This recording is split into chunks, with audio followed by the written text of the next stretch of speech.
First up, the good news. For Biden, at least according to a recent USA Today Suffolk University poll of Michigan and Pennsylvania, a majority of black voters in those crucial swing states say that they would vote for President Biden over Donald Trump.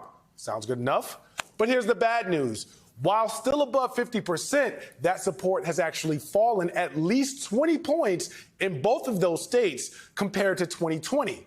Trump and his MAGA faithful are hoping to jump on this with outreach events and Trump himself speaking today at Temple University in Philadelphia, which is a Democratic stronghold to say the least.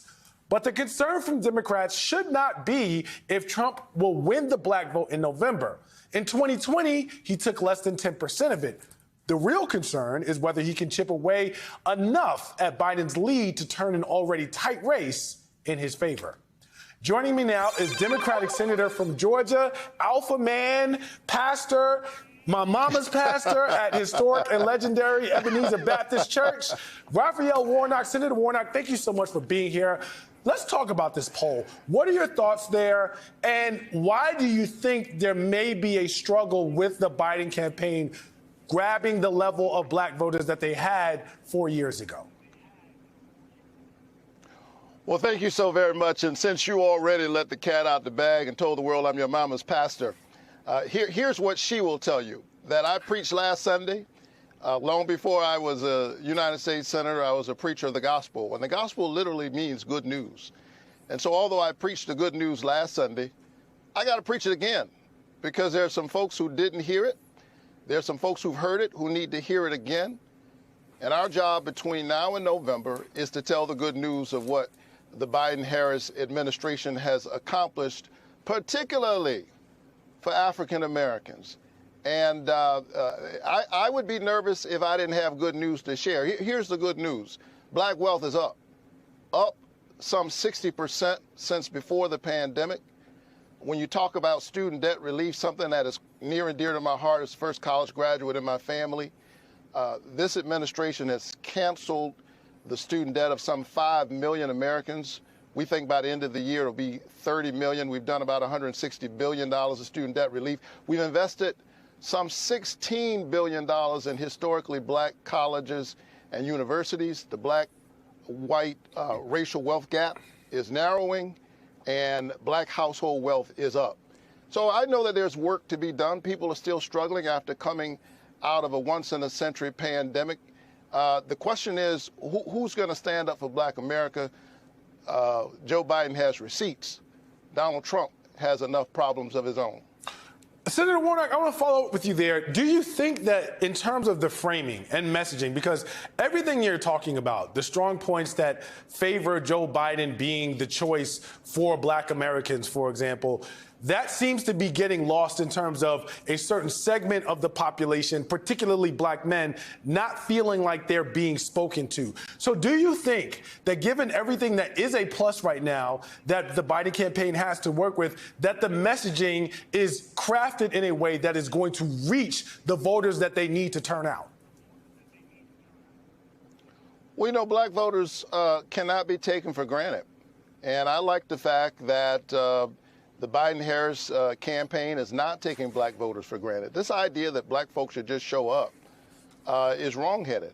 And I believe that Joe Biden understands that. Kamala Harris certainly understands it, which is why as we move forward into this campaign, you will see the ways in which they have already invested far more than Donald Trump in reaching out to black communities, even as they work to lift them up. And you will see them ramp up over the next few months in order to tell that story, and the job isn't done until November 5th. Senator, I want you to take a listen with me to North Carolina Lieutenant Governor Mark Robinson, who spoke this week about Democrats and the black vote. Let's hear what he had to say.